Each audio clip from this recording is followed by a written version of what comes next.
لعفرینه لدبستان عفرینه چه درس تینا داین يعني لجوري ريفابريا پرورديا لعفرينه كل سروبلا خبلاف كريه مادين خندنه ين بولا يعني رفع نهان سال خندنه ده 1022 ده 1023 چه درس لوان دبستان جبو خندوانان تينا داين منها تابلك جوارا آماده كريه من سروي تابله جوارا بهتر شيروفا بكن كا لعفرينه چه درسين پرورده هنه پرورده لعفرینه و زمان کردی اف مانشیتا کما جوارا آویتیه زمان عربی يعني اللغة العربية جرد بيجن يك صفي نهان درسان دا زمان عربي تداين جبر وهندسة بيولوجي ومسر أكراني دبينن فيزيك كيمياء ديروك جغرافيا زمان إنجليزي بنيرن زمان تركي پرورديا إسلامي فقه السيرة درس جيانا فقه السيرة يعني جيانا پیغمبر إسلام محمد جي بحث جيانا ويدكن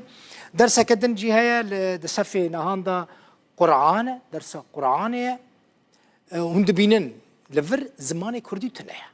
يعني وككو ديار دبا ده برنامج خواندنه ده لعفرين جبو صفا نهان رفا نهان زمان كردي تنايا چه زمان هيا زمان تركيا هيا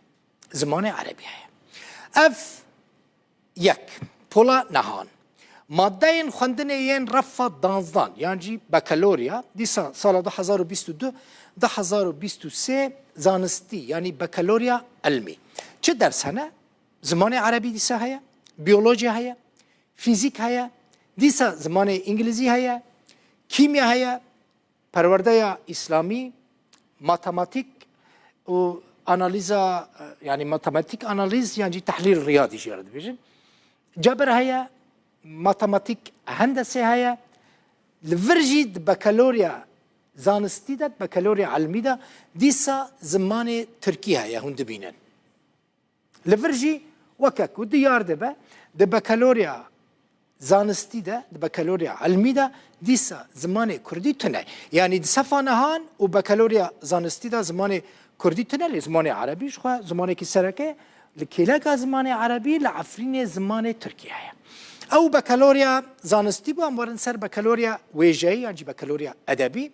بكالوريا ادبي چه درس تينا داين زمان عربي فلسفه پرورديا اسلامي زمان انجليزي ماتماتيك ديروك و زمان تركي يعني بنير لفي درجي يعني مادين بكالوريا ويجي بكالوريا ادبي دجي ده ويب بروجرامي دجي زمان كردي تنايا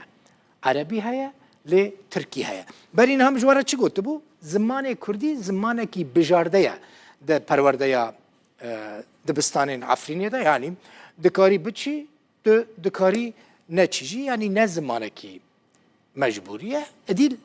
بفي اواهي لبيشا تشافين و زلال دبا اشكره دبا چه درس لعفرينية دبستان دا تينا خواندن